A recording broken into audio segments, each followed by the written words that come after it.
Le réveil en douce. Comment est-ce qu'on en est arrivé là? Comment est-ce qu'on en est arrivé à ce dogme matérialiste qui nous empoisonne? Il faut dire les choses comme elles sont. En tout cas, en particulier en Occident, et qui empoisonne la planète entière au bout du compte. Ce dogme qui nous fait oublier la dimension verticale pour ne nous consacrer qu'à la dimension horizontale de notre expérience. Est-ce qu'il est possible de tracer à quel moment ça s'est passé dans l'histoire de l'humanité? Bernardo Kastrup, ce scientifique, mais aussi ce philosophe dont je vous ai parlé la semaine dernière, qui est néerlandais, et dont le livre « Pourquoi le matérialisme est absurde » vient enfin de paraître en français. Bernardo Kastrup, il a une explication. En tout cas, il en dessine une. Il essaye d'aller chercher dans l'histoire qu'est-ce qui a fait qu'on se retrouve aujourd'hui avec ce dogme matérialiste dominant sur quasiment la totalité de la planète. Alors que dans le passé de l'humanité, ça n'a jamais été le cas. La dimension spirituelle a toujours été présente dans l'expérience humaine. Et puis à un moment, elle disparaît, quasiment. En tout cas, au moins en Occident. Qu'est-ce qui s'est passé? Kastrup identifie le problème à la fin de la Renaissance, au début du siècle qu'on appelle le siècle des Lumières, lorsque la science naissante et l'Église vivent une sorte de schisme. Pourquoi? Parce que l'Église, c'est elle qui, jusqu'alors, s'occupe des choses de l'esprit, de l'âme. C'est quoi la réalité en 1600? C'est un dominicain, Giordano Bruno, qui vient raconter que la vérité, c'est sans doute ce que Copernic a observé, à savoir l'héliocentrisme, le Soleil au centre, la Terre qui tourne autour, alors que jusqu'ici, on a toujours cru le contraire. En tout cas, c'était le dogme qui était accepté. Que fait l'Église à ce moment-là? Elle met Giordano Bruno sur un bûcher et on n'en parle plus. Donc la science naissante, elle s'aperçoit qu'elle est en danger de mort avec l'Église. Donc elle va inventer quelque chose. Et cette chose qu'elle invente, avec Diderot par exemple, qui est l'un des co-auteurs de l'encyclopédie, avec d'Alembert, Diderot, il va inventer le matérialisme. C'est-à-dire qu'il va inventer quelque chose détaché de l'esprit, sur lequel l'esprit n'a pas de prise, la matière. Et ça va permettre à la science de continuer à travailler et à observer les phénomènes et à les observer de manière de plus en plus précise. Et c'est une véritable réaction en chaîne qui va avoir lieu, parce qu'à partir de ces observations toujours plus précises, on va être capable de développer de nouvelles applications, d'inventer des machines et de se lancer dans ce qu'on va appeler ensuite le progrès technique. Donc on a d'un côté l'Église qui s'occupe de l'esprit, qui s'occupe de l'âme, et puis de l'autre côté, on a la science qui s'occupe de ce qu'on appelle la matière. Mais même Diderot, qui invente le matérialisme, et évidemment je simplifie, il n'est pas le seul, même Diderot sait que ça ne marche pas tout à fait, ce truc. Mais c'est pas grave, on en a besoin pour lutter contre l'Église. Et voilà que vers le milieu du XIXe siècle, avec le darwinisme qui est arrivé, avec le progrès technique incroyable auquel on assiste grâce aux connaissances scientifiques, on va se rendre compte que l'origine des espèces, c'est pas du tout ce qui est raconté dans la Bible. Ça marche pas comme ça. Et donc petit à petit, on va se dire, la religion est complètement à côté de la plaque sur ce qui est de l'origine. C'est pas Dieu qui a créé en 6 jours le monde et les espèces, non pas du tout, c'est le résultat d'une longue évolution. Si la religion a tort là-dessus, elle a probablement tort sur tout, donc on va se débarrasser de la religion. Le problème, c'est qu'on jette le bébé avec l'eau du bain. C'est-à-dire qu'à ce moment-là, on enlève à l'humanité quelque chose qui a toujours fait le sens de la vie humaine. La dimension verticale, la spiritualité.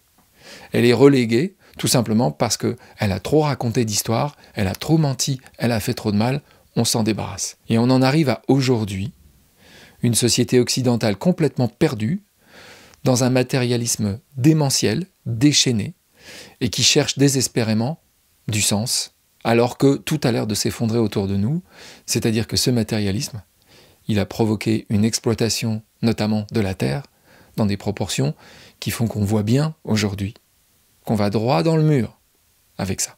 Donc ce que dit Kastrup, c'est que nous vivons une crise de sens qui est absolument sans précédent dans l'histoire de l'humanité et qui est liée à ce schisme entre les choses de l'esprit et les choses de la matière. Dans la communauté scientifique, dans son ensemble aujourd'hui, tout le monde est matérialiste. Quand j'ai cité l'autre jour le livre de David Eagleman, The Brain, j'ai bien précisé qu'il s'agit d'un neuroscientifique matérialiste. Dans les neurosciences, on pense majoritairement qu'on va finir un jour par trouver la conscience dans le cerveau. On va trouver quels sont les mécanismes qui créent cette réalité que tu es en train de vivre là tout de suite, cette réalité d'être conscient que tu es conscient. On pense que c'est une combinaison de particules élémentaires, une combinaison particulièrement complexe, qui finit par faire émerger cette chose dont tu fais l'expérience depuis ta naissance, à savoir la conscience de toi.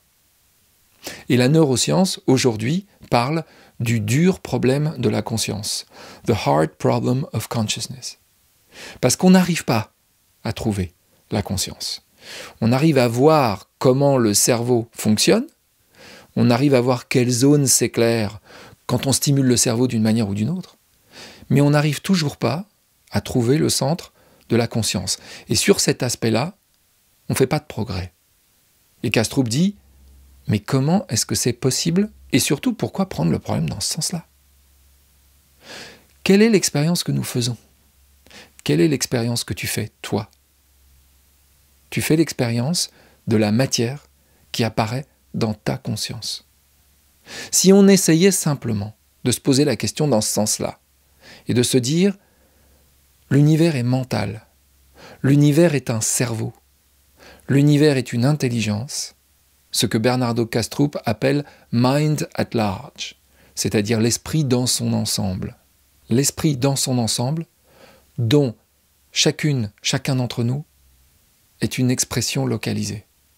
Et figurez-vous que ce mind at large, cet esprit dans son ensemble, qui serait l'univers lui-même, il a un sérieux air de famille avec le Universal Mind, le principe de l'esprit ou le principe de vie de Sydney Banks. Si on essayait de regarder les choses dans ce sens-là, au lieu de penser que la conscience naît de la matière, ce dont nous n'avons pas la moindre preuve, aucune, rien, pas le début du commencement de quelque chose, simplement une présomption liée au dogme matérialiste. Parce que dans le dogme matérialiste, il est impossible que ce ne soit pas le cas. Forcément, la conscience doit naître de la matière, puisqu'au départ, il n'y a que de la matière. Et surtout parce qu'il existe cette matière en dehors de la conscience.